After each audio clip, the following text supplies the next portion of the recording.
पाकिस्तान में आज कौमी सलामती कमेटी का इजलास हुआ जिसमें तीनों सर्विसेज चीफ ने शिरकत की और इसमें इजलास के जो इलामिया है उसमें जो इंडिया ने इकदाम किए हैं उसको रेसिप्रोकेट किया गया है, तुर्की ब तुर्की उसको जवाब दिया गया है और ये कहा गया है कि जो इंडिया के जो डिप्लोमेट्स हैं जो जिन्होंने वापस जाना है, जो 55 से 30 नंबर हुए यानी कि 15 डिप्लोमेट वापस जाएंगे तो वो भी 30 अप्रैल तक वो यहाँ से वापस चले जाएँ। लेकिन पाकिस्तान ने जो इसमें मुनफरद किया है वो एक तो ये कि उन्होंने जो सिंध माहिदा जो इंडिया ने एक तरफा तौर पर मुअत्तल किया है, इंडिया के इस फैसले को उन्होंने मुस्तरद किया है और कहा है कि कानूनी तौर पर इंडिया इसको मुस्तरद नहीं कर सकता। दूसरा, पाकिस्तान ने यह कहा है कि कोई अगर तीसरा मुल्क पाकिस्तान का बॉर्डर इस्तेमाल करके इंडिया में तजारत के लिए उस रास्ते को इस्तेमाल करता है तो पाकिस्तान ने उस रास्ते को भी बंद किया है, यानी कि इंडिया ने अटारी का जो बॉर्डर है वो बंद किया है, पाकिस्तान ने वागा हर किस्म की सर्विसेज के लिए बंद किया है। लेकिन यहाँ पर अहम बात यह है कि जो वीज़े हैं पाकिस्तान ने भी इंडिया के सिटीज़न के लिए वीज़े बंद किए हैं, लेकिन जो सिख यात्री हैं उनके लिए उन्होंने कहा है कि वो उनको इस्तिस्ना हासिल है। सिख यात्रियों को वीज़े करतारपुर राहदारी खुली रहेगी और उनको उसी तरह उनके लिए यहाँ आने जाने के लिए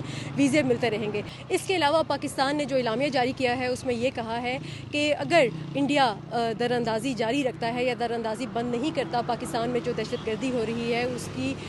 फंडिंग बंद नहीं करता, तो पाकिस्तान भी ये हक रखता है कि वो शिमला माहिदे को ख़त्म कर दे या उसको भी मुअत्तल कर दे जवाबी तौर पर। लेकिन पाकिस्तान ने अभी तक जो शिमला का माहिदा है उसको अभी तक खत्म नहीं किया। इसके अलावा पाकिस्तान ने जो एक और डिफरेंट एक्ट किया है वो ये है कि उन्होंने अपनी एयर स्पेस इंडिया के लिए बंद कर दी है कि उनका कोई भी जहाज़ यहाँ से रूट लेके नहीं जा सकता। जो तीसरी बात यह है कि जो अफ़गान ट्रांजिट ट्रेड है जो कि वागा अटारी के रास्ते से इंडिया में जाती थी और वहाँ से सामान लेके अफ़गानिस्तान पाकिस्तान की कॉरिडोर यूज़ करते हुए अफ़गानिस्तान जाती थी, अब उसको नुकसान होगा क्योंकि पाकिस्तान ने ये रास्ता भी बंद कर दिया है।